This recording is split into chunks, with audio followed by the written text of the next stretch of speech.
I inherited a property from my father 11 years ago. For the past 5 years I've been renting the house to a nice family with a young child.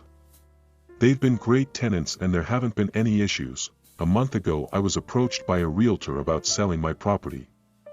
He had a buyer who was interested and was ready to offer $60,000 over market because of the location. This was an opportunity one couldn't pass up. My tenants have a lease through mid-March. I've always renewed every year around this time. I contacted the husband, Michael, and let him know I would not be renewing this time. To say that he was upset was an understatement. It turns out that he and his wife are currently in hospice with their son who has a terminal heart condition. The doctors have given him a month or 2 to live. I knew the boy was sick, but I never knew it was so serious. Michael told me that there is no way right now that they can pack up the house and find a new rental in time. The hospice where they are currently in residence is over 3 hours away, and he thinks it's terribly unfair that I expect him to sacrifice any of the time he has left with their son in order to move. He called me a heartless sociopath. I suggested that they have a family member take care of the packing and finding a new place, but the only family they have around is the wife's elderly father. I'm not sure that I believe this because they are too young to only have one parent between them, and I'm sure there are siblings somewhere. I then suggested they hire a moving company to handle the packing and try to find a rental online, or possibly an Airbnb for a while. He claims he can't afford a moving company because of the son's medical expenses. I feel bad about the situation and realize I'm making things harder for them, but it's not my responsibility to take care of them. I've given them the legally required notice. My wife thinks that because of the money I'll be making that I should offer to pay for a moving company and an Airbnb after they leave the hospice. I don't want to do this because it would cost me a big chunk of the profit from selling the house, and again, their situation is not my responsibility. This is the risk people take when they rent. My wife is now giving me the cold shoulder, so, am I the asshole for selling my house and not renewing the lease of a family with a sick child? I have a cousin, Lydia, who is my aunt's daughter. I never saw Lydia very often growing up, maybe 3 times a year, up to 5 some years. This is in contrast to my other cousins who I saw very often and am very close with, but Lydia isn't really that close to any of us, and my aunt isn't very close to her siblings either. For context, my family is quite strict about social media. We have profiles, but when we were younger all our parents had the rule that we had to keep our social media profiles private. And there were certain things about our lifestyle that we weren't allowed to post. If we did, there were varying degrees of punishment. Normally you'd just get your bank cards restricted for a week.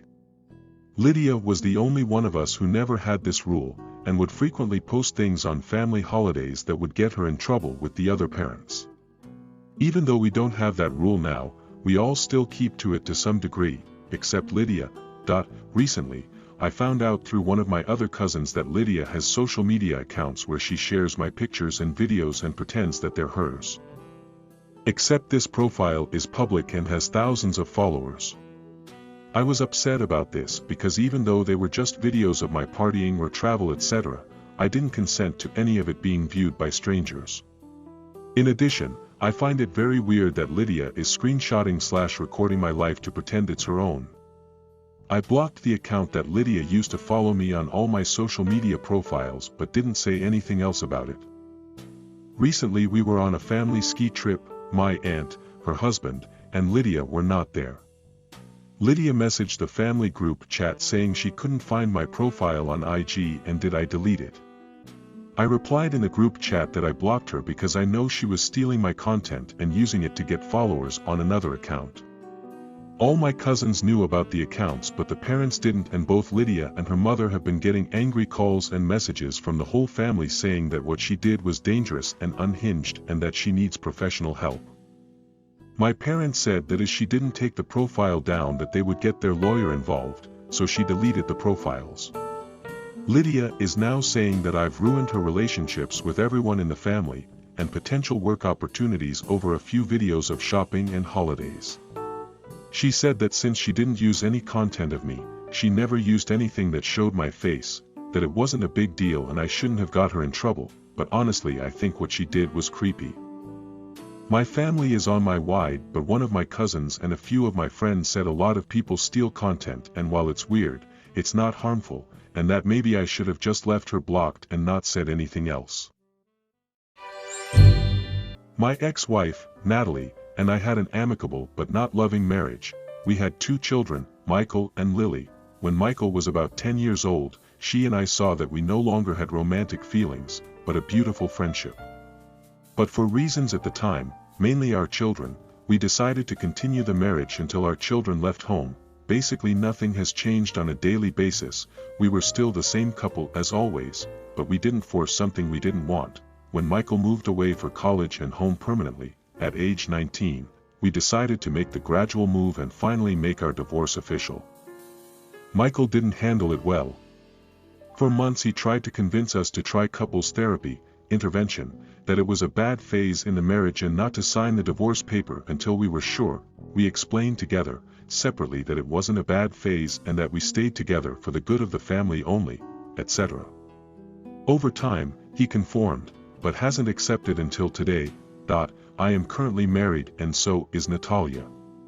We have a great relationship and often spend Christmas and New Year's together with our children. What happened? Michael is engaged to Liam and we recently had dinner with him, his in-laws, fiancé and Natalie to celebrate the engagement. Michael still has a habit of making spiteful comments about the divorce and how traumatizing his parents' experience of getting divorced was. Several times, I said that this was something that hurt us to hear, because above all, my ex and I cherish that our children don't suffer from our decision. During dinner, we were talking to his in-laws and they asked how long we'd been apart and how good we had a relationship, etc. Michael at some point said, "It wasn't such a good thing for the family, it was a traumatizing experience to see your inspiration as a couple break up and your family fall apart." To say that Natalie and I were embarrassed that he said it in front of his in-laws is not necessary. I had my limit and I said, "Look, Mike, I understand your feelings, but it's been 9 years that your mother and I haven't been together and you didn't even live with us during this process. We are already in another moment of our lives. I think it's over time to get over it and turn the page."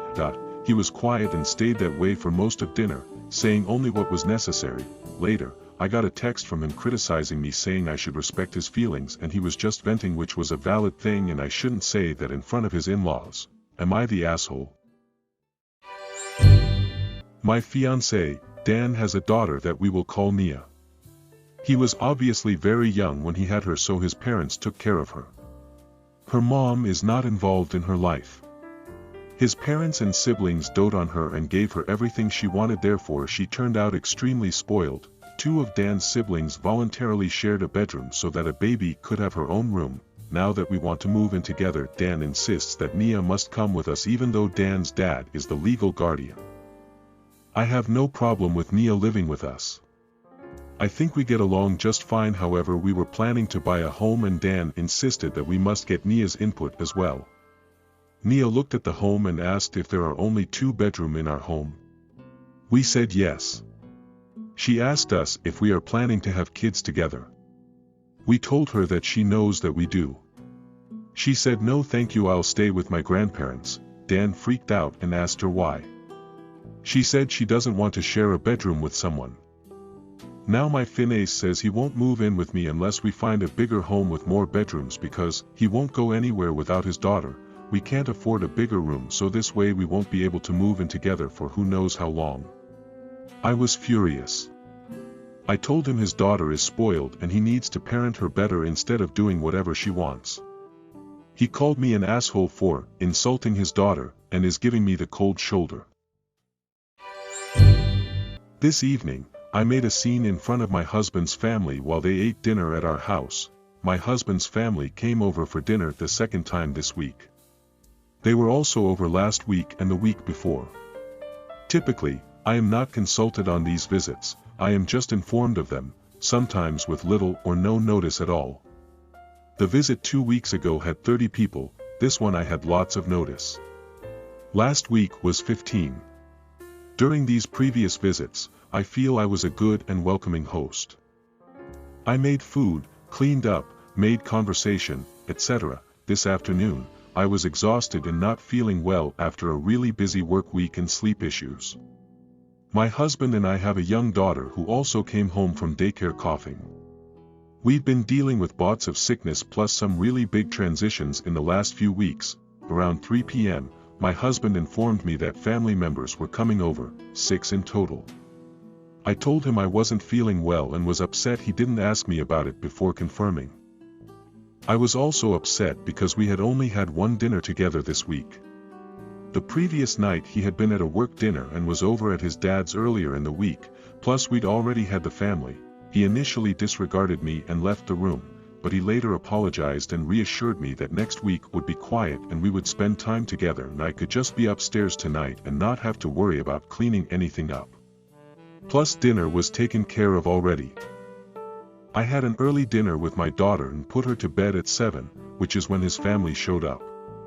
I stayed upstairs in bed initially but went down and briefly explained I was not feeling well and our daughter was sleeping. However, there was a lot of noise with kids running around who woke up my daughter, so I went down again around 9. At this point, my husband was slurring his words drunk because when he gets together with his dad, they drink. When I realized he was slurring his words, I lost it. I asked him to stop drinking, in front of his family, because he would be grumpy and hungover the next day. I told him I was tired of it and tired of cleaning up after everyone. Honestly, I can't remember everything I said because I was raging, but I do know that I didn't swear or yell, though I was raising my voice. I told him that his behavior was unhealthy and that it was not okay. I basically had a heated argument with him in front of his family, clearly making them feel uncomfortable. But they also knew I was sick yet stayed until after 10 p.m. while the kids ran around making noise. They stayed late earlier in the week too and at that time didn't offer any help. My husband and his dad are both passed out now. The other family and kids have left. I'm embarrassed that I lost my composure, but I am also just so fed up. I feel knots in my gut and guilt for not holding it in. But I feel like I've been holding a lot in and I couldn't contain it any longer. I'm a 40-year-old man and my girlfriend of a year is 38. She has a daughter from a previous partner who is 14 and a freshman in high school. I went over there yesterday to find my girlfriend crying. I tried to figure out what was going on and where I can help when she told me she was crying about her daughter and how she is doing in school. I love her daughter. She is the sweetest girl ever. I wish my daughters were as well behaved as her. I have to describe her daughter. She has a nice friend group. Does not have trouble with bullies, and generally seems very happy. I bet you're wondering why her mother would be crying if this was the case. Her mother/my girlfriend was crying because her daughter is not the popular athlete cheerleader homecoming queen that she was in school. Her daughter marches to the beat of her own drum, which I think is the best anyone can hope for. Yes, she's a little bit dorky. But her own mother referred to her as a loser during this crying fit. She's very into anime. Her and some friends actually started an anime club at their school. Pokemon and video games. Most of her wardrobe is black t-shirts with anime or video game characters on them. Again, she's a happy kid. She's got her social circle who all have similar interests. It's just not the circle her mom wishes she was in. Here are some quotes from her during this that turned me red. I never would have imagined my daughter would be a dweeb. She needs to grow out of this before college. And my personal favorite, I wouldn't have been caught dead with kids that look like that. I called her disgusting and told her she should be ashamed of herself. I said her daughter is happy and how would she feel to hear her mom crying about her perceived popularity. I told her how lucky she has it that her daughter doesn't deal with a lot of the issues kids that days have. This ends with her being upset with me because instead of consoling her when she was crying, I called her names. I don't think the crying means anything. She was saying horrible things.